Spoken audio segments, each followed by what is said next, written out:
আছে ইনিউজ এনি মজিপাৱলী এই মুহূৰ্তৰ এক গুৰুত্বপূৰ্ণ খবৰ লৈ আহিছো এইবাৰ এনপিএছক লৈ ডাঙৰ ঘোষণা কৰিছে সদনত মন্ত্ৰী পীযুষ হাজৰিকাই পেন্সনৰ বিভাগৰ দায়িত্ব থকা মন্ত্ৰী পীযুষ হাজৰিকাই আজি ৰমেন্দ্ৰ নাৰায়ণ কলিতাৰ প্ৰশ্নৰ সন্দৰ্ভত উত্তৰ প্ৰদান কৰি সদনৰ মজিয়াত কেইবাটাও ডাঙৰ ঘোষণা কৰিছে এনপিএছক কেন্দ্ৰ কৰি যেতুকে দীৰ্ঘ সময়ৰ পৰা নতুন পেন্সন নীতি পুৰণি পেন্সন নীতি বাহাল ৰাখিবলৈ নতুন পেন্সন নীতি কৰ্তন কৰিবলৈ বহু প্ৰতিবাদ চলি আছে সমগ্ৰ দেশজুৰি তাৰ মাজত আজি সদনৰ পঞ্চমটো দিনত মন্ত্ৰী পীযুষ হাজৰিকাই ডাঙৰ ঘোষণা কৰিছে আৰু এনপিএছৰ অধীনত সৰকাৰী যিসকল চাকৰিয়াল আছে বৰ্তমান কৰ্মৰত হে সৰকাৰী চাকৰিয়ালসকলে বহুতো সুবিধা লাভ কৰিব কেৱল সৰকাৰী চাকৰিয়ালসকলেই নহয় তেওঁলোকৰ পৰিয়ালসমূহেও আগন্তুক সময়ছোৱাত বহু সুবিধা লাভ কৰিব সৰকাৰী চাকৰিয়ালসকলৰ বাবে আজি যি মন্ত্ৰীগৰাকীৰ মন্তব্য সেই মন্তব্য অতিকৈ গুৰুত্বপূৰ্ণ কিয়নো মন্ত্ৰীগৰাকীয়ে এনপিএছৰ ক্ষেত্ৰত কেইবাটাও ডাঙৰ ঘোষণা কৰিছে কি ঘোষণা কৰা হৈছে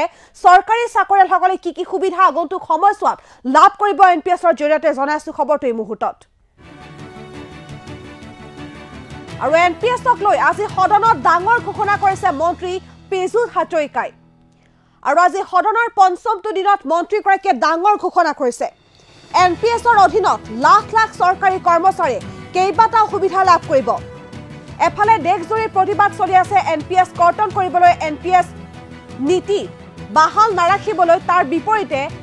আজি দিনটোত সদনত কেইবাটাও ডাঙৰ মন্তব্য কৰিছে মন্ত্ৰী পীযুষ হাজৰিকাই কোনো সৰকাৰী চাকৰিয়ালৰ যদি মৃত্যু হয় কৰ্তব্যৰত অৱস্থাত তেখেতৰ পৰিয়ালে অৱসৰ নোহোৱালৈকে প্ৰতি মাহৰ দৰমহা লাভ কৰিব কৰ্মচাৰীসকলৰ প্ৰতি মাহৰ দৰমহাৰ এটা অংশ দৰমহা আৰু ডিএৰ এটা অংশ জমা হ'ব সৰকাৰী কৰ্মচাৰীগৰাকীৰ পিপিএ একাউণ্টত আৰু এনপিএছক লৈ সংসদত আজি সদনত ডাঙৰ ঘোষণা কৰিছে মন্ত্ৰী পীযুষ হাজৰিকাই আৰু এফালে চলি আছে সমগ্ৰ দেশজুৰি এনপিএছ বাতিলৰ বাবে প্ৰতিবাদ বহু সৰকাৰী চাকৰিয়ালে বা বহু সৰকাৰী কৰ্মচাৰী তেওঁলোকে দাবী কৰিছে যে পূৰ্বৰ যি পেন্সন নীতি আছিল ওপিএছ তাৰ সমৰ্থন কৰা পৰিলক্ষিত হৈছে আৰু এনপিএছ বাতিল কৰিবলৈ কেন্দ্ৰীয় চৰকাৰক হেঁচা প্ৰদান কৰা হৈছে বা কেন্দ্ৰীয় চৰকাৰৰ ওচৰত দাবী উত্থাপিত কৰা হৈছে বিগত কেইবাটাও বছৰ ধৰি এই প্ৰতিবাদ চলি আছে তাৰ মাজত আজি সদনৰ পঞ্চমটো দিনত ৰমেন্দ্ৰ নাৰায়ণ কলিতা বিধায়ক ৰমেন্দ্ৰ নাৰায়ণ কলিতাই এটা প্ৰশ্ন সুধিছিল এনপিএছৰ সন্দৰ্ভত আৰু এনপিএছৰ সন্দৰ্ভত যি প্ৰশ্নৰ উত্তৰ দিবলৈ গৈ মন্ত্ৰী পীযুষ হাজৰিকাই কেইবাটাও গুৰুত্বপূৰ্ণ মন্তব্য কৰিছে এই মন্তব্যই যিসকল ৰাজ্যৰ চৰকাৰী চাকৰিয়াল আছে তেওঁলোকৰ ক্ষেত্ৰত যথেষ্ট সহায়ক হ'ব কিয়নো এনপিএছ আঁচনিখনে বা এনপিএছ যিখন স্কিম চলিব নতুন পেন্সন নীতি যি অন্তৰ্ভুক্ত কৰা হৈছে বা যি লাগু কৰা হৈছে সেই নতুন পেন্সন নীতিয়ে যিসকল চৰকাৰী কৰ্মচাৰী আছে তেওঁলোকৰ ক্ষেত্ৰত কেতবোৰ নতুন নিয়ম সন্নিৱিষ্ট কৰা হৈছে বিশেষকৈ দৰমহাৰ ক্ষেত্ৰত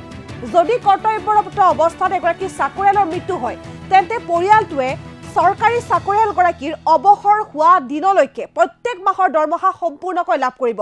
কৰ্মচাৰীগৰাকী যেতিয়ালৈকে জীৱিত আছে তেওঁ চাকৰি কৰি আছে তাৰ প্ৰতি মাহৰ দৰমহাৰ এটা অংশ লগতে তেখেতৰ যি ডিএ সেই ডিএৰ এটা অংশ তেখেতৰ যি পিপিএ একাউণ্ট আছে সেই পিপিএ একাউণ্টত জমা হ'ব আৰু সেই ধন তেখেতে লাভ কৰিব অৱসৰৰ পাছত যিহেতুকে নতুন পেন্সন নীতি অনুসৰি এতিয়াৰে পৰা চৰকাৰে প্ৰতিমাহে আপোনাক পেন্সন নিদিয়ে চৰকাৰৰ অধীনত যিসকল কৰ্মচাৰী আছে কেন্দ্ৰৰ কৰ্মচাৰী হওক বা ৰাজ্য চৰকাৰৰ অধীনস্থ কৰ্মচাৰী হওক তেওঁলোকে এনপিএছৰ জৰিয়তে কোনো ধৰণৰ অৱসৰৰ পাছত পেন্সন নাপায় গতিকে অৱসৰৰ পূৰ্বে তেওঁলোকৰ ক্ষেত্ৰত যাতে তেওঁলোকৰ আৰ্থিক ভৱিষ্যত সুৰক্ষিত হয় অৱসৰৰ পাছত তেওঁলোকে যাতে আৰ্থিক সংকটৰ সন্মুখীন হ'বলগীয়া নহয় তাৰ বাবে কেতবোৰ নিয়মৰ জাৰি কৰা হৈছে বা কেতবোৰ নিয়ম সন্নিৱিষ্ট কৰা হৈছে কেন্দ্ৰৰ লেখিয়াকৈ ৰাজ্য চৰকাৰে প্ৰত্যেকগৰাকী চৰকাৰী কৰ্মচাৰীৰ ক্ষেত্ৰত এই নিয়মসমূহ সাব্যস্ত কৰিব বা নিয়মসমূহ বাহাল ৰাখিব এই নিয়মসমূহ মানি চলা হ'ব এনপিএছৰ যি নীতি সেই এনপিএছ নীতিৰ অধীনত আৰু প্ৰথমটো যিটো সুবিধা লাভ কৰিব চৰকাৰী কৰ্মচাৰীসকলে সেই সুবিধাটো হৈছে যদি কোনো কাৰণত দুৰ্ভাগ্যক্ৰমে কোনো চৰকাৰী কৰ্মচাৰীৰ মৃত্যু হয় তেন্তে তেখেতৰ মৃত্যুৰ পাছত তেখেতৰ চাকৰিটো তেখেতৰ পৰিয়ালৰ সদস্যই নাপায় পূৰ্বতে নিয়ম আছিল যে তেখেতৰ যদি মৃত্যু হয় কোনো পিতৃ বা মাতৃৰ মৃত্যু হ'লে তেখেতৰ সন্তানেই চাকৰি পাইছিল বা পৰিয়ালৰ অন্য লোকে চাকৰিটো পাইছিল কিন্তু নতুন পেন্সন নীতি অনুসৰি সেই চাকৰিটো পৰিয়ালৰ লোকে নাপায় কিন্তু ব্যক্তিগৰাকী যেতিয়ালৈকে ৰিটায়াৰ্ড নহয় তেওঁ অৱসৰ নলয় হয়তো ব্যক্তিগৰাকী অৱসৰ পাবলৈ আৰু 20 বছৰ বা 30 বছৰ বাকী আছিল অৱসৰ নোহোৱালৈকে প্ৰত্যেক মাহৰ দৰমহা পৰিয়ালটোৱে লাভ কৰিব আৰু সমান্তৰালকৈ যিগৰাকী কৰ্মচাৰী আছে তেখেতৰ যি মাহিলী দৰমহাৰ লগতে যি ডিএৰ ব্যৱস্থা কৰা হয় সেই ডিএৰ এটা অংশ তেখেতৰ যি পিপিএ একাউণ্ট আছে সেই পিপিএ একাউণ্টত প্ৰতিমাহে জমা হ'ব আৰু অৱসৰৰ পাছত তেওঁ সেই ধন লাভ কৰিব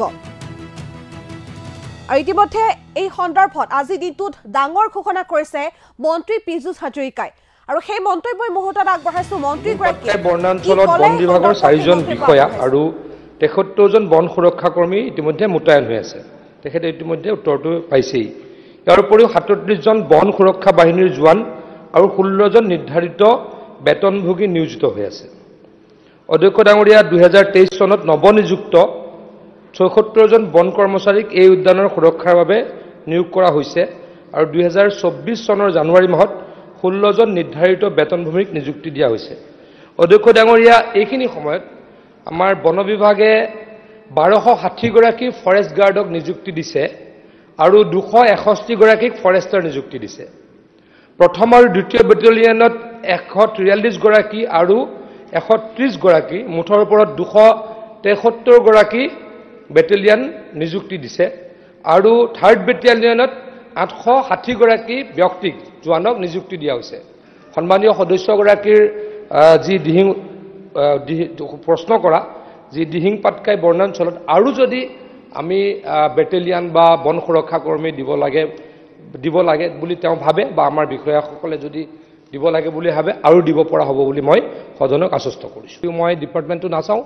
পাৰ্লিমেণ্টাৰী এফেয়াৰ্ছ ডিপাৰ্টমেণ্টৰ মন্ত্ৰী হিচাপে চাব লগা আজি ৰিপ্লাই দিব লগা হৈছে মই অলপ বুজিবলৈ চেষ্টা কৰিছিলোঁ অধ্যক্ষ ডাঙৰীয়া ময়ো দেখিছিলোঁ যে আজিৰ পৰা 2017-18 যেতিয়া আমি আগৰবাৰ এমএলএ আছিলোঁ আমাৰ তাত কাম বেছি হৈছিলে আমি হঠাৎ দেখিলোঁ এমএছডিপিৰ কাম এতিয়া কম হোৱা হ'ল কিন্তু মই আজি আৰু কালি যেতিয়া অফিচাৰসকলৰ লগত বহি কথাখিনি আলোচনা কৰিলোঁ যে কি হৈছিলে আগতে কম পইচাৰে বেছি স্কিম লোৱা হৈছিলে বেচিক্যালি কি লোৱা হৈছিলে এডিশনেল ক্লাছৰুম স্বাস্থ্য উপকেন্দ্ৰ যিখিনি মই ক'লোঁ তাতে কিছুমান খেলিমেলিৰ সৃষ্টি হৈছিলে মই অস্বীকাৰ নকৰোঁ কিন্তু এতিয়া কি হৈছে এতিয়া অলপ যিবিলাক সলিড স্কিম ডাঙৰ স্কিম লোৱা হৈছে এতিয়া মূল সমষ্টিতে এখন 30 কোটি টকাৰ মডেল ৰেচিডেন্সিয়েল স্কুলৰ কাম চলি আছে অসমত মাননীয় অধ্যক্ষ মহোদয় এই মুহূৰ্তত 21খন আদৰ্শ আৱাসী বিদ্যালয়ৰ কাম চলি আছে এখনৰ মূল্য নিৰ্মাণ মূল্য 30 পৰা 35 কোটি টকা সদ্ভাৱনা ভৱন 46টা চলি আছে প্ৰায় 1.5 কোটি টকা এটা সদ্ভাৱনৰ মূল্য কমন সাৰ্ভিস সেন্টাৰ 32টা এটাত হৈছে 1 কোটি 40 লাখ টকা মাৰ্কেট সে 10টা 35 লাখ টকা ডিজিটেল ক্লাছৰুম 744খন বিদ্যালয়ত দুটাকৈ ইউনিট 2 লাখ এটা ইউনিটৰ মূল্য হ'ল 2,42,000 এতিয়া অধ্যক্ষ মহোদয় এতিয়া প্ৰায় কাম 14,500 টা স্কিম চলি আছে কিন্তু আগতে লাখৰ ঘৰত চলিছিল কিন্তু লাখৰ ঘৰত চলাৰ কাৰণে কামবিলাক ভাল হোৱা নাছিল এতিয়া স্পেচিফিক ভাল কাম কৰিবলৈ আমাৰ ডিপাৰ্টমেণ্টে যত্ন লৈছে ধন্যবাদ দিহিং পাটকাই বনাঞ্চলত বন বিভাগৰ 4জন বিষয়া আৰু 73জন বন সুৰক্ষা কৰ্মী ইতিমধ্যে মোতায়েন হৈ আছে তেখেতে ইতিমধ্যে উত্তৰটো পাইছেই ইয়াৰ উপৰিও 37জন বন সুৰক্ষা বাহিনীৰ জোৱান আৰু 16জন নিৰ্ধাৰিত বেতনভোগী নিয়োজিত হৈ আছে অধ্যক্ষ ডাঙৰীয়া 2023 চনত নৱনিযুক্ত 76জন বন কৰ্মচাৰীক এই উদ্যানৰ সুৰক্ষাৰ বাবে নিয়োগ কৰা হৈছে আৰু 2024 চনৰ জানুৱাৰী মাহত 16জন নিৰ্ধাৰিত বেতনভূমিক নিযুক্তি দিয়া হৈছে অধ্যক্ষ ডাঙৰীয়া এইখিনি সময়ত আমাৰ বন বিভাগে 1260 গৰাকী ফৰেষ্ট গাৰ্ডক নিযুক্তি দিছে আৰু 261 গৰাকীক ফৰেষ্টাৰ নিযুক্তি দিছে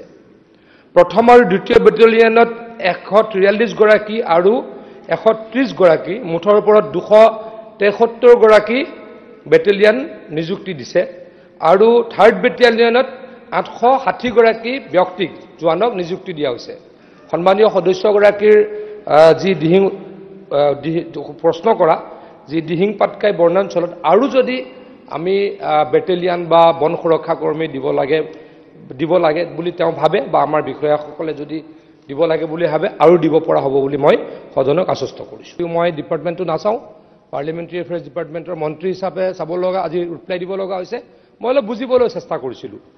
অধ্যক্ষ ডাঙৰীয়া ময়ো দেখিছিলোঁ যে আজিৰ পৰা 2017-18 যেতিয়া আমি আগৰবাৰ আমাৰ তাত কাম বেছি হৈছিলে আমি হঠাৎ দেখিলোঁ এমএছডিপিৰ কাম এতিয়া কম হোৱা হ'ল ভাৰত কিন্তু চৰকাৰ মই আজি আৰু কালি যে অফিচাৰসকলৰ লগত বহি কথাখিনি আলোচনা কৰিলোঁ যে কি হৈছিলে আগতে কম পইচাৰে বেছি স্কিম লোৱা তদুপৰি পুৰণি পেঞ্চন বেচিকেলি কি লোৱা হৈছিলে এডিচনেল ক্লাছৰুম স্বাস্থ্য উপকেন্দ্ৰ যিখিনি মই ক'লোঁ তাতে কিছুমান খেলি মেলিৰ সৃষ্টি হৈছিলে মই অস্বীকাৰ নকৰোঁ কিন্তু এতিয়া কি হৈছে এতিয়া অলপ যিবিলাক চলিড স্কিম ডাঙৰ স্কিম এতিয়া মোৰ সমষ্টিতে 130 কোটি টকাৰ মডেল ব্যৱস্থা নাই সেইটো হয়তো ৰেচিডেন্সিয়েল স্কুলৰ কাম চলি আছে অসমত মাননীয় অধ্যক্ষ মহোদয় এই মুহূৰ্তত 21খন আদৰ্শ আৱাসী বিদ্যালয়ৰ কাম চলি আছে নতুন পেঞ্চন আঁচনিৰ অধীনস্থ কৰ্মচাৰীসকললৈ নিৰ্মাণ মূল্য 30ৰ পৰা 35 কোটি টকা হৈছে সদ্ভাৱনা ভৱন নতুন পেঞ্চন আঁচনিৰ অধীনত কৰ্মচাৰী এজনে যদি চাকৰি কালত মৃত্যুবৰণ কৰে তেওঁলোকলৈ তেওঁলোকৰ সাৰ্ভিস চেণ্টাৰ 32টা এটা হৈছে 140 লাখ টকা মাৰ্কেট অসম চৰকাৰৰ সিদ্ধান্ত আমি জানো সন্মানীয় উপাধ্যক্ষ ডাঙৰীয়া এজন ব্যক্তি যদি কৰ্মৰত অৱস্থাত মৃত্যুমুখত পৰে তেখেতে আজিকালি চাকৰি নাপায় তেখেতৰ পৰিয়ালৰ কোনোৱে চাকৰি নাপায় কিন্তু তেখেতৰ যিমান দিনলৈকে চাকৰি থাকে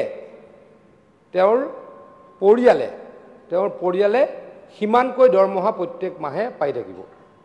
ধৰি ললোঁ মানুহগৰাকীৰ আৰু 20 বছৰ চাকৰি আছিলে তেখেতৰ মৃত্যু হ'ল তেখেতৰ পৰিয়ালে নেক্সট অফ কিনে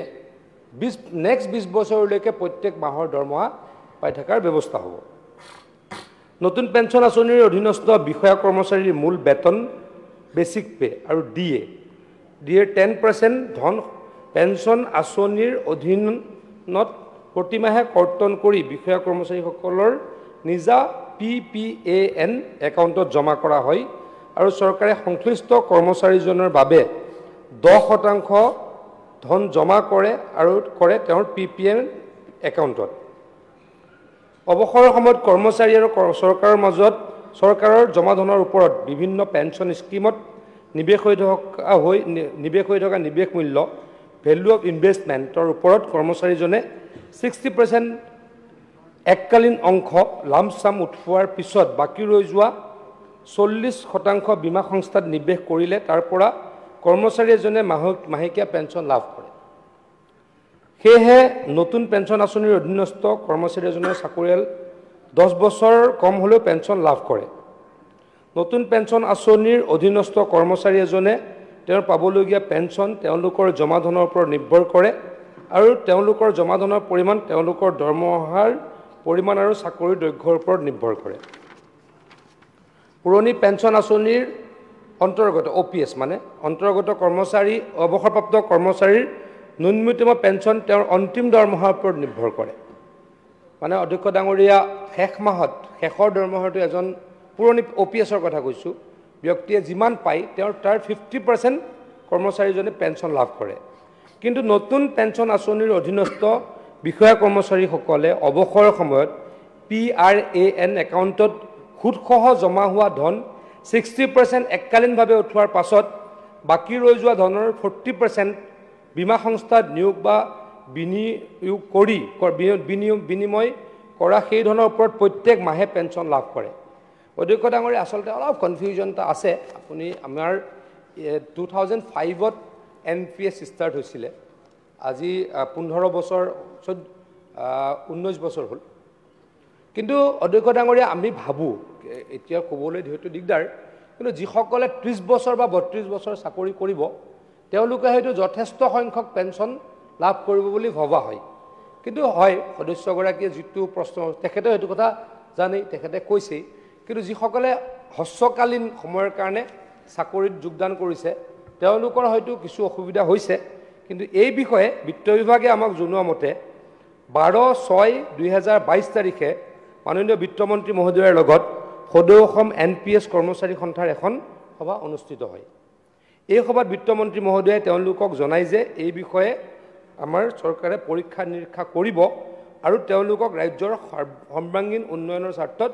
কোনো ধৰণৰ আন্দোলনৰ পৰা বিৰত থাকিবলৈ অনুৰোধ জনায় গতিকে অধ্যক্ষ ডাঙৰীয়া তেখেতে যিটো প্ৰশ্নৰ অৱতাৰণা কৰিছে আমাৰ চৰকাৰ সেই প্ৰশ্নটোলৈ নিশ্চয়কৈ অৱগত আৰু আমি সিৰিয়াছ সেইকাৰণে মাননীয় বিত্তমন্ত্ৰী ডাঙৰীয়াই NPS সন্থাৰ লগত কৰ্মচাৰী সন্থাৰ লগত মিলিত হৈছে আলোচনা হৈছে পৰৱৰ্তী সময়তো নিশ্চয়কৈ আলোচনা কৰাৰ থল থাকিব আৰু আলোচনাৰ মাধ্যমেৰে কিবা এটা সমস্যাৰ সমাধান হ'ব গতিকে এই বিষয়ে মই সদনক আশ্বস্ত কৰোঁ ধন্যবাদ গুৰুত্বপূৰ্ণ প্ৰশ্ন ইয়াতে অৱতাৰণা কৰিছে সন্মানীয় উপাধ্যক্ষ ডাঙৰীয়াৰ যোগেদি সন্মানীয় সদস্যগৰাকীক জনাব খোজো যে ভাৰত চৰকাৰৰ নতুন পেঞ্চন আঁচনিৰ আৰ্হিত অসম চৰকাৰে ইংৰাজী 2005 চনৰ পৰা নতুন পেঞ্চন আঁচনি ৰূপায়ণ কৰি আহিছে তদুপৰি পুৰণি পেঞ্চন আঁচনিৰ আৰ্হিত নতুন পেঞ্চন আঁচনিৰ অধীনস্থ কৰ্মচাৰীসকললৈও গ্ৰেচুইটি প্ৰদানৰ ব্যৱস্থা কৰিছে মই যেহেতু চৰকাৰী তথ্যমতে কৈছোঁ গতিকে সন্মানীয় সদস্যগৰাকীক যেনেকৈ কৈছে যে এই কৰ্মচাৰীসকলৰ গ্ৰেচুইটিৰ ব্যৱস্থা নাই সেইটো হয়তো তেখেতক যোনে ব্ৰিফ কৰিছে সেইটো অলপ ভুল ধৰণেৰে কৰিছে আমাৰ ডিপাৰ্টমেণ্টে মোক জনোৱা মতে পুৰণি পেঞ্চন আঁচনিৰ আৰ্হিত নতুন পেঞ্চন আঁচনিৰ অধীনস্থ কৰ্মচাৰীসকললৈও গ্ৰেচুইটি প্ৰদানৰ ব্যৱস্থা কৰা হৈছে ইয়াৰ উপৰি নতুন পেঞ্চন আঁচনিৰ অধীনত কৰ্মচাৰী এজনে যদি চাকৰি কালত মৃত্যুবৰণ কৰে তেওঁলোকৰ পৰিয়াললৈ কম্পেনচেটেড ফেমিলি পেঞ্চনৰ ব্যৱস্থাও কৰা হৈছে আৰু অসম চৰকাৰৰ সিদ্ধান্ত আমি জানো সন্মানীয় উপাধ্যক্ষ ডাঙৰীয়া এজন ব্যক্তি যদি কৰ্মৰত অৱস্থাত মৃত্যুমুখত পৰে তেখেতে আজিকালি চাকৰি নাপায় তেখেতৰ পৰিয়ালৰ কোনোৱে চাকৰি নাপায় কিন্তু তেখেতৰ যিমান দিনলৈকে চাকৰি থাকে তেওঁৰ পৰিয়ালে সিমানকৈ দৰমহা প্ৰত্যেক মাহে পাই থাকিব ধৰি ললোঁ মানুহগৰাকীৰ আৰু 20 বছৰ চাকৰি আছিলে তেখেতৰ মৃত্যু হ'ল তেখেতৰ পৰিয়ালে নেক্সট অফ কিনে নেক্সট 20 বছৰলৈকে প্ৰত্যেক মাহৰ দৰমহা পাই থকাৰ ব্যৱস্থা হ'ব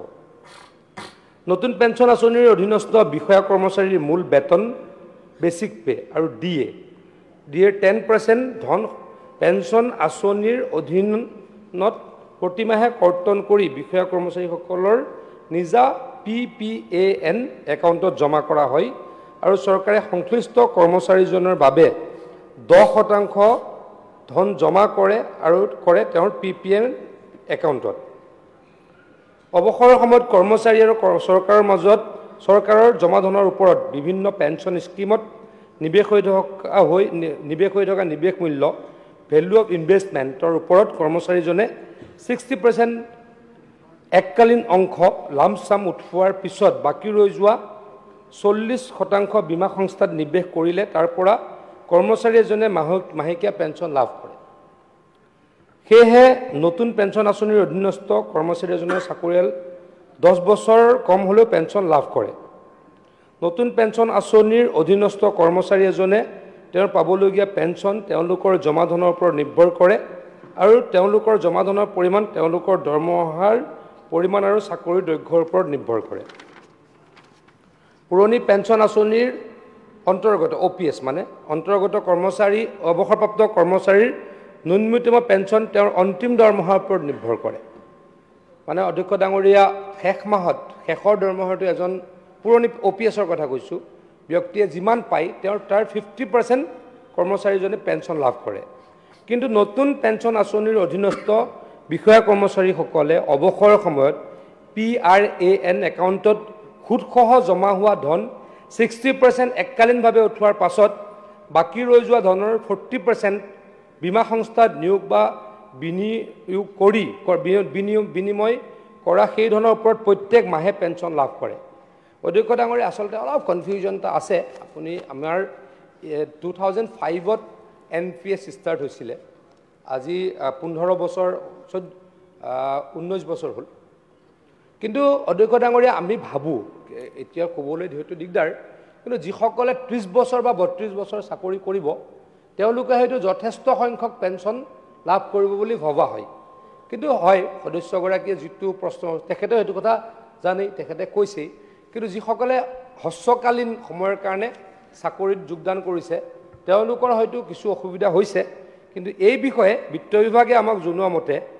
12/6/2022 তাৰিখে মাননীয় বিত্তমন্ত্ৰী মহোদয়ৰ লগত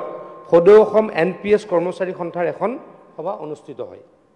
এই সভাত বিত্তমন্ত্ৰী মহোদয়ে তেওঁলোকক জনায় যে এই বিষয়ে আমাৰ চৰকাৰে পৰীক্ষা নিৰীক্ষা কৰিব আৰু তেওঁলোকক ৰাজ্যৰ সৰ্বাংগীন উন্নয়নৰ স্বাৰ্থত কোনো ধৰণৰ আন্দোলনৰ পৰা বিৰত থাকিবলৈ অনুৰোধ জনায় গতিকে অধ্যক্ষ ডাঙৰীয়া তেখেতে যিটো প্ৰশ্নৰ অৱতাৰণা কৰিছে আমাৰ চৰকাৰ সেই প্ৰশ্নটোলৈ নিশ্চয়কৈ অৱগত আৰু আমি চিৰিয়াছ সেইকাৰণে মাননীয় বিত্তমন্ত্ৰী ডাঙৰীয়াই NPS সন্থাৰ লগত কৰ্মচাৰী সন্থাৰ লগত মিলিত হৈছে আলোচনা হৈছে পৰৱৰ্তী সময়তো নিশ্চয়কৈ আলোচনা কৰাৰ থল থাকিব আৰু আলোচনাৰ মাধ্যমেৰে কিবা এটা সমস্যাৰ সমাধান হ'ব গতিকে এই বিষয়ে মই সদনক আশ্বস্ত কৰিলোঁ